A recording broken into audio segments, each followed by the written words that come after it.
tonight. It did. It's not in.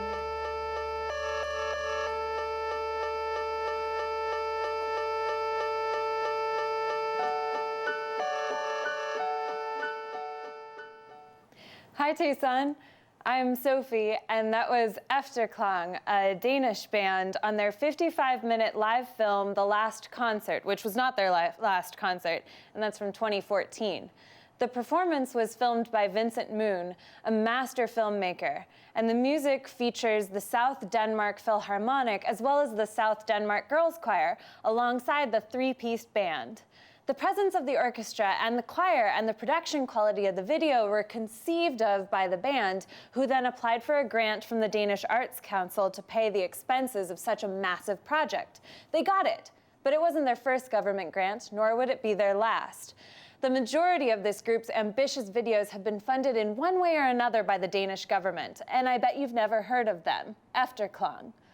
Canada, Sweden, Denmark, Norway, and Iceland all have funding for music built into their national budgets. In Norway, 26 million was set aside to pay for music in 2010. In 2006, the Canadian agency that oversees music funds said it controls a budget of roughly 12.4 million and handed out awards to 1/3 or more of the 3,800 applicants who sought support. Broken Social Scene and its label, for example, were offered more than 140,000. Arcade Fire and Stars were also beneficiaries. A Wolf Parade video received a grant of $20,000. Islands also got $20,000 for a video, among other projects. Denmark's export agency gives similarly large grants to bands on tour in the US, viewing popular music radically as an export, like tea, or tulips, or drugs, or reindeer. The Danish band, The Figurines, was given $18,000 towards their US tour. Iceland is in the practice of going splitsies with Icelandic touring bands, often paying half their expenses on the road. Sometimes this is through a record label, but most of the time it goes directly to the artist in the form of a subsidy. The thing is that you don't already have to be successful in these countries to get government support, although there is, as you would imagine, a lot of competition in the music scene for these grants. A lot of the time, the philosophy behind these subsidies is not to reward bands that have already made it, but to support the bands that need it most. Obviously, vision and commitment are essential to getting support, but the idea is that government support will alleviate the financial stress usually experienced by musicians, and by lifting this burden, the musicians can then focus on their art, and through this focus, they will make better art, and then they will make it on the global scene, and then they will make Sweden proud and possibly rich. This revolutionary concept has made Sweden, Canada, Iceland, and Denmark major players in the global music scene in the last 20 years. Doesn't that all sound dreamy? Don't you want that?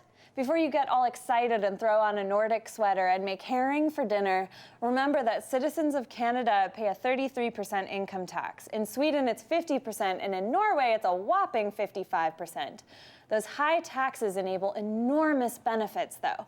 Free healthcare, advanced social welfare programs, and funding for the arts. The healthcare and social welfare programs often allow artists to aim their attention on their art rather than their day jobs and bodily well-being. But is that struggle to survive and create what makes American music so good? It's an American tradition to fight through a service job, to tour in a jalopy, praying that night's venue will give you a free meal and a drink ticket, to crowdsource your first album, to record in a freezing warehouse, to film your music videos on your iPhone. And the music is still somehow great. Tucson is a service town. Most local musicians hold down a day job, grabbing scraps of time to practice music when they can. They worry about healthcare, rent, and groceries, and go to great lengths to fund their musical projects. Tucson doesn't have a lot of financial resources, and Arizona certainly doesn't have the most advanced social programs. But what Tucson does have is time and space. It's still relatively cheap to live here. That means that artists aren't spending 60 hours a week at a service job trying to make their $800 rent, which affords them some time to work and practice. Tucson also has space. We have many unused buildings awaiting renewal. Some of them are owned by developers and some of them are owned by the city. Let's turn these buildings into practice spaces and recording studios. There are other ways the government can foster the arts in Tucson. Supporting working relationships between different artistic organizations is a great way for the city to support musicians. What if a local band recorded an album with the Tucson Symphony in a building supplied by the project by the city, and Creative Tucson filmed it? With a little bit of government help, there's very little to stand in the way of something like that. Creative Tucson is a great example of a union between the city and arts organizations to provide artists with more resources. We can't be like Denmark financially, and we don't have to be. We have other assets. The concept of act local and think global applies here. We do not live in a country that actively supports the arts, not in comparison with Scandinavian countries and Canada. But we could live in a city that provides government support for local music. That support doesn't even have to be dollars, but rather resources for creativity, time, and space. We're always wondering, why isn't Tucson a rising star in the national music scene? Or why didn't this band break out? If we invest in our music as an industry, as an export, maybe we could change those questions. And yes, I am a dirty socialist. Want to support local music this week? Go to a show. You are a resource. Your body at a show is a building block supporting our music scene. Here are some of those shows you could go to. Tomorrow, Dirt Friends opens for Hideout at Club Congress. If you've ever seen this segment before or had a conversation with me about basically anything, you know how much I love Dirt Friends. Always a great band to see live and a really hard-working group of musicians who deserve your support. Haboob, formerly Jazz Telephone, is also playing a set at the new bar Owls Club on 5th Avenue. This is a secret show, so sorry for letting the cat out of the bag.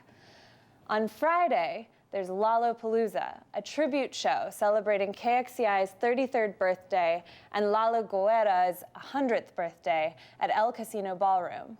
For those who don't know, Lalo Guerra is known as the father of Chicano music, and pretty much every kid who grew up playing mariachi in Tucson knows his songs like they know their own heartbeat.